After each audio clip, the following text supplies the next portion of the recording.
Hello everyone. In this video we are going to start Act 4th Scene 1. इसमें हम शुरू करेंगे Act 4th का Scene 1. Enter the Duke, the Magnificus means important person है वो, noble person है Duke, Antonio, Bassanio, Gratiano, Salario and others. इन सब की एंट्री होती है. Then Duke. What is Antonio here? कहते क्या एंटोनियो यहाँ है? Antonio ready. So please your grace. वो कहते yes I am here. मैं ready हूँ. Duke I'm sorry for thee. कि I'm sorry for you. Thou art come to answer to stony adversary and inhuman wretch, incapable of pity, void and empathy from any dram of mercy.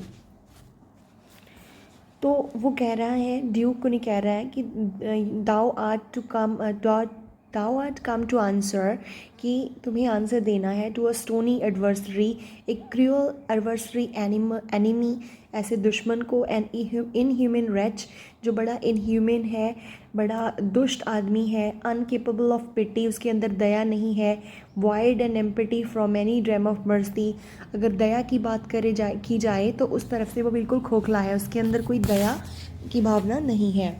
Antonio, I have heard your grace hath taken great pains to qualify his rigorous course, but since he stands abjurate and that no lawful means can carry me out of his envy's reach.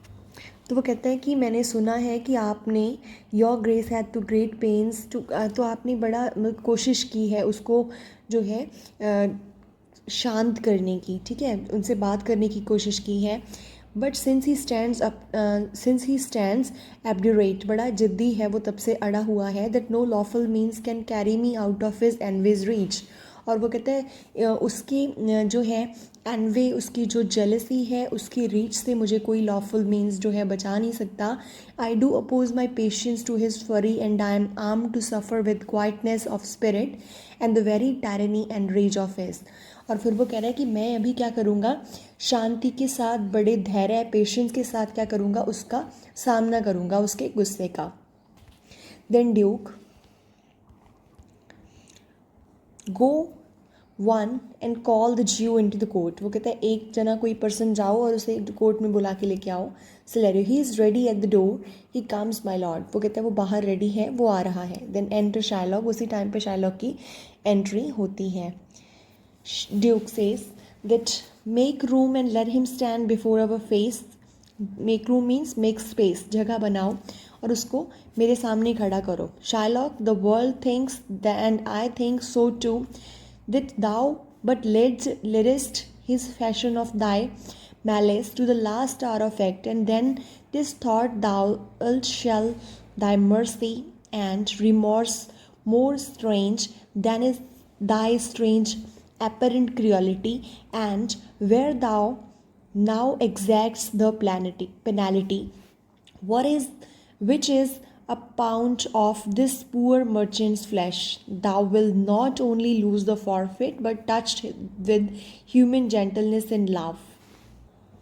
तो Duke उससे कह रहा है कि जो तुम्हारे अंदर एक बदले की एक फीलिंग है कि तुम इससे बदला लेना चाहते हो, किसने पहले तुम्हारी इंसल्ट की और बदले में तुम फ्लैश चाहते हो इस पुअर बेचारे मर्चेंट का, तो तुम्हारे अंदर कोई दया नहीं है, तुम अभी भी क्रूअल लग रहे हो, तुम अभी भी ऐसा लग रहा है कि तुम अभी भी इसे पेनल्टी देना चाहते हो, फॉरफिट करना चाहते हो. Touched with human gentleness and love, forgive a moiety of the principal, glancing an eye of pity on his losses that have of late huddled on his back to press a royal merchant down, and pluck commiseration of his state from brassy bosom and rough hearts of flint, from stubborn Turks and Tartars, never trained to offer offices of tender courtesy. We all expect a gentle answer, Joe. वो कह रहा है कि मुझे लग रहा है तुम इस पे तरस खाओगे, तुम इसकी कंडीशन की कितना लॉस इसे हुआ है, तुम भी इसके ऊपर थोड़ी दया दिखाओगे। और तुम तो मतलब फ्लैश की बात क्या, तुम तो जितने जो पैसे इसे 3 ducats दिए थे, 3000 ducats दिए थे, उनको भी तुम माफ़ कर दोगे। वो कहते हैं जो ब्रासी बॉसम, जो जिनके हार्ट बड़े ब्रासी हार्ड थे, वो लोग भी इसके ऊपर थोड़ी दया दिखा रहे हैं, क्योंकि इसने बड़े लॉस जो हैं सहे हैं। परंतु तुम बड़े कठोर लग रहे हो, और मुझे लग रहा है कि तुम भी अभी इस ह्यूमन बिहेवियर को नोट करोगे, सीख जाओगे ह्यूमैनिटी, और तुम भी इसे माफ़ कर दोगे। और वो कह रहे हैं हम लोग तुमसे एक बड़े ही सॉफ्ट आंसर की उम्मीद कर रहे हैं।